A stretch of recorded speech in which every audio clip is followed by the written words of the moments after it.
very hot too. So that could be different. So if you say yang uprising, yin sinking, there will be a lot of coldness in the lower jab. So here is cold, but the top is hot. So that will tell you different stories.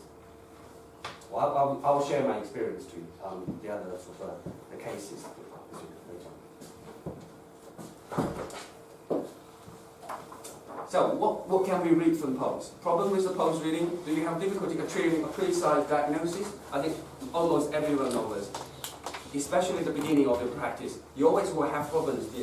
I'm not sure whether this pose, what does this pose mean? And get confused. Sometimes you are not sure. Maybe, may not. When you have this question, this is what I experienced. So it made me to think, made me to find out more. What are the problems now? So can you tell if there is an exterior condition in the first instance? If there is the exterior condition in the first instance, yes, you can. From where? Very much on the right hand side. Floating pose. Right, floating pose. My student, undergraduate student, they always find it difficult to find a floating pose. I think you already experienced, you know what the floating pose is. But if you do feel it is floating pose, then certainly to tell you this is actually the exterior conditions. But can that tell you whether this is the wind cold, wind heat, or wind damp? No. Yes. Yes, you can. In theory. Yeah. So floating and slow. How does it mean slow? Cold. Yes. And how would you tell this slow if you're not really taking your watch to count the pose? How would you say it is slow pose? To the constitution. No, not only that. You feel that it's slow to come and slow to go. Yeah. Under your finger. In Chinese measurement, it have the patient's one set of breathing counted if less than 3 times in 1 second. Breathe in, breathe out. Less than 3 times, it will be called slow. Yeah. And then if it's more than 5 times, it's fast or rapid. So that's how we tell. Yeah. But quite often, it's not that identical. Quite often they just either feel 4 times, roughly about 4 times. Then you still can't tell. How can you tell? It's the wind cold, wind time. Palpate again. Yeah. Or tongue. If the wind cold, tongue will not be red. The tip of the tongue will not be red. It will be normal color. If the heat, very red on the tip. Yeah. And palpation as well. If it's a wind, there will be large intestine meridian showing you. Again, left and right. If it's a wind cold, right, left side, Kebu, large intestine 4, will be more sensitive than the right hand side. And if it's with the heat, this side or here will be more sensitive. You can check later on yourself. Or here the same, the bladder 12 will tell you the story. Or sometimes you can feel it's hot and cold, even on the meridian itself, the temperature will be different. Yeah. I had a patient, student, coming to the clinic. She also had a cough for about a month, coughing, and she comes and goes, and get worse for 2 days. And then when she came to the clinic, I'll check it, and I touch her meridian. The lung meridian, this side, feels very, very hot. Very hot. But outside, large intestine, very cold.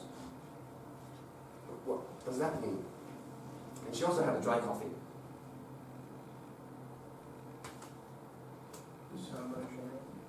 Lung meridian, so that means already goes into the lung meridian.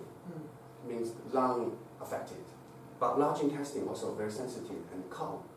That means the cold. So actually this is what we call 灯笼病, the lantern disease. Means hot inside, cold outside. You had a lot of the patients, like chronic coughing patients, they could have the symptom like this. They can repeat it, symptoms of coughing, comes and goes, on and off.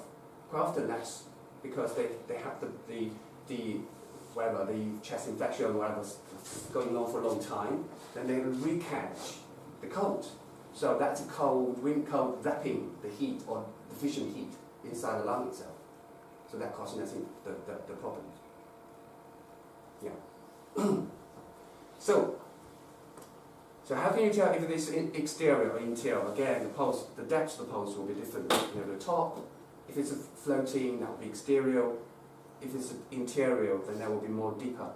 You can tell that. Yeah. So can you tell if it's a qi, yang, or blood and yin level problems? How can you tell? Left or right? Again, yes. If that's a problem, quite often yin problem, this side pulse will be much thinner, weaker than the right side. Obviously, this is very much yin blood issues. So how can you tell if this is an upper, middle, or lower jaw problems? Again, if it's more prominent on the front part, that will be upper. More prominent in middle part, middle, and then lower. This one is a little bit confusion. Yeah. So if he's coughing, so we know it is the upper part, upper jaw. Yeah. So why would we go then for the middle and lower? If it's coughing, if it's to do upper jaw, the pulse will be showing more upper jaw problems. Yeah. Right. But there could be always complications. You're referring here to the five The the problem with these could be that you could have, say, because the lung is deficiency, due to the spleen deficiency, because the mother is not producing, not supporting the child, so lung gets suffering. So lung has the suffering, then you have other exterior toxins, so disturbing or intruding the lung itself, and that can cause complications. Right? Okay, so if you can answer all these above questions, congratulations, you already know, so you don't need to learn today. But if you do still have questions, then we can carry on. So the one question is, does the coughing, the time count, for example, like just before sleep, cough more, or during the night, cough more, or morning, before you get up, you cough more? That's a good question. We'll have a lot of people that have a particular time of the day, they have coughing, right? People have difficulty before they lie down, they start coughing, and then wake up in the middle of the night, or worse, in the morning. I have a lot of them. Then you need to really analyze so many things that can affect, not only just like Chinese clock, those 12 clocks. It's also to do with the physical disorders. Right, say for people if they have troubles with lying down, they're quite often to do with lung problems. Yeah, but if they wake up in the night, as I mentioned, there could be Shaoyang problems, there could be the cold, it could be the yin deficiencies. Yeah, so you do need to further discover that. But don't forget also, the coughing is not only coughing by the lung itself, or the Shaoyang. It can be caused by stomach troubles. It can be caused by any organ. That's right. So acid reflux can cause troubles when particular people say, when I lie down, I have issues probably. Then you need to really look into it. Yeah. Morning issues, a lot of them is to do with the mucus. Yeah. Where the mucus come from? From the sinus. So you need to really look into the sinus. Yeah, obviously, for the spleen, that's another thing. If a lot of them are coming from the stomach, but they're not really coming at night, they're coming you do have to ask, do you find out yourself, if after every meal, you cough? People can tell you that. Yes, I do find out, I had a lot more mucus, or, coming through my throat. It's actually coming from the stomach. Then you need to look into that. Stomach problems, rather than the lung itself. Yeah, we say stomach is the producer of phlegm and lung is the container. Yeah, but how to reflect in that, it's a lot. Even the sinus itself is the same thing. It's from the stomach. Yeah, it could be the lung issues, and then it could be the stomach issues too. Right.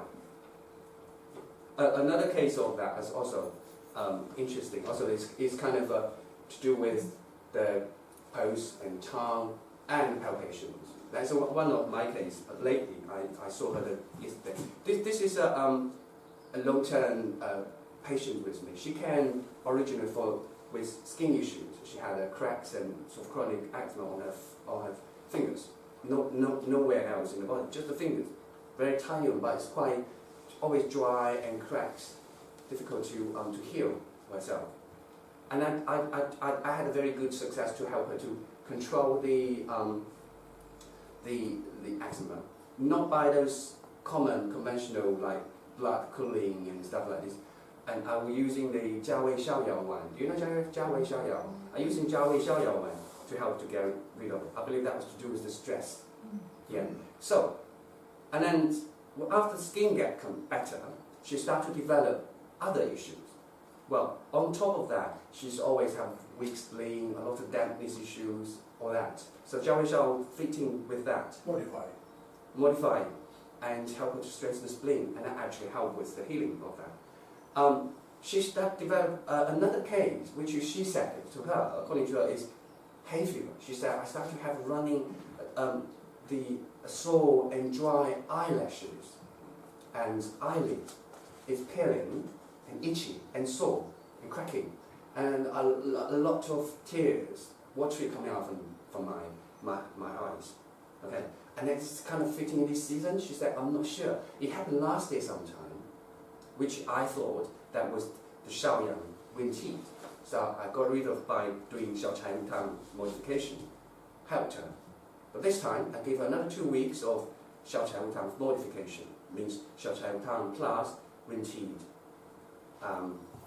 troubles. The others like I use Huoxiang to do the wind, cold and damp, and Sanye to wind heat, to further to strengthen that Xiaochai Tang. Didn't work for 2 weeks. And so, at that point, I nearly ran out of ideas. And then he come to me and say, maybe something else really hidden, we didn't find out what could be trouble. So I started to palpate on her face, in the end, and on her meridians. In the end, I found out her Yuyang is the end of the gallbladder meridian, all up there. And all along large intestine, small intestine, the stomach intestine, all this area, very weak, but very sharp pains along here. So, actually, that indicate kind of pointing to stomach or large intestine issues. And what was her stomach pulse like then? And what was her tongue Weak, like? very weak stomach, spleen, very weak pulse, always. And what was her tongue like?